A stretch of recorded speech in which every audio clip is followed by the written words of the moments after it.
नमस्कार, आप देख रहे हैं डीटीवी भारत और आपके साथ मैं शर्मिला चौहान।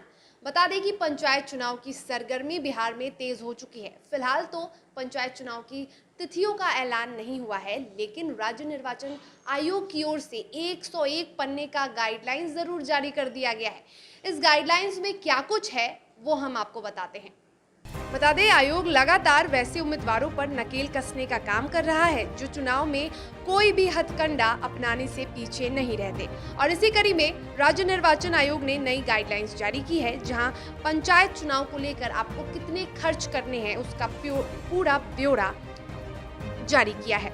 बता दें कि बिहार में पंचायत चुनाव को लेकर निर्वाचन आयोग की नजर उन उम्मीदवारों पर टेढ़ी है जो वोट के लिए रुपए लुटाते हैं, और उसी को लेकर राज्य निर्वाचन आयोग ने त्रिस्तरीय पंचायत चुनाव 2021 के उम्मीदवारों के लिए खर्च सीमा का ब्यौरा जारी कर दिया है, जिसमें कोई भी उम्मीदवार अधिकतम 1 लाख रुपए तक ही खर्च कर सकता है।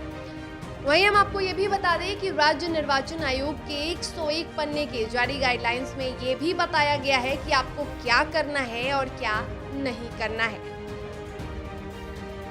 बता दें कि इसकी विस्तृत जानकारी दी गई है। निर्वाचन आयोग के अनुसार से जिला परिषद सदस्य का चुनाव लड़ने वाले उम्मीदवार को 1 लाख तक खर्च करने की छूट मिली है, तो वहीं मुखिया और सरपंच उम्मीदवार को 40,000, तो पंचायत समिति सदस्य को 30,000, ग्राम पंचायत सदस्य को और पंच को 20,000 खर्च करने की छूट दी गई है। यानी कि अलग अलग पदों के लिए अलग अलग खर्च की सीमा रखी गई है। तो वहीं आपको ये भी बता दें कि आयोग ने ये तय कर लिया है कि यदि कोई प्रत्याशी अगर किसी सियासी दल के झंडा बैनर का इस्तेमाल करता है तो वो अयोग्य घोषित कर दिया जाएगा, यानी उसकी उम्मीदवारी रद्द हो जाएगी। और इस पंचायत चुनाव में किसी राजनीतिक पार्टी के नाम या चुनाव चिन्ह के सहारे वोट मांगने पर भी आदर्श आचार संहिता के उल्लंघन के नियम के तहत कार्रवाई की जाएगी। उसके साथ आपको ये भी बता दें कि इस जारी गाइडलाइन में धर्म, नस्ल, जाति, समुदाय या भाषा के आधार पर विभिन्न वर्गों के बीच शत्रुता या घृणा फैलाने पर भी आदर्श आचार संहिता का उल्लंघन माना जाएगा और उम्मीदवार पर आईपीसी की धाराओं के तहत कार्रवाई की जाएगी।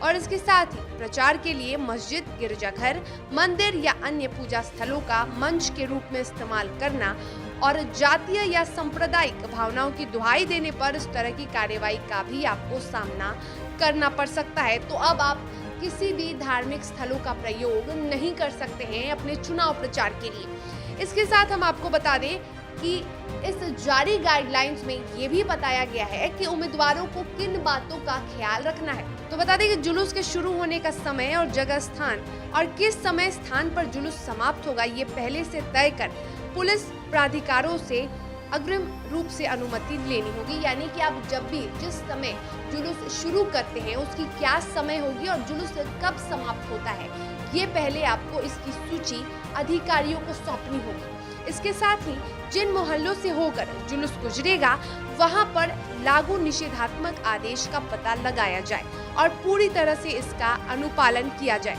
साथ ही यातायात नियमों और प्रतिबंधों का भी अनुपालन किया जाए। इसका मतलब कि आप किसी भी मोहल्ले से यदि जुलूस निकाल रहे हैं तो उस मोहल्ले का जो भी प्राधिकार है, यानी जो भी नियम है, उसका आपको पालन करना होगा और यातायात के भी नियमों का आपको बखूबी पालन करना होगा। ये सारी गाइडलाइंस में वो जारी की गई है सूची, जिसमें उम्मीदवारों को इन सारी बातों का ख्याल रखना अनिवार्य है। इसके साथ ही हम आपको बता दें कि जुलूस का रास्ता ऐसा होना चाहिए जिससे यातायात में कोई बाधा ना पड़े। यानी मतदाताओं को जारी पहचान पर्ची सादे कागज की होनी चाहिए जिस पर अभ्यर्थी का नाम या प्रतीक ना हो। मतदान के दिन गाड़ी की आवाजाही पर प्रतिबंधों का भी पूर्ण रूप से ख्याल रखना होगा। यानी कि उम्मीदवारों को कई नियमों का पालन करना अनिवार्य होगा। इसका मतलब कि आप यातायात के नियमों का भी पालन करें।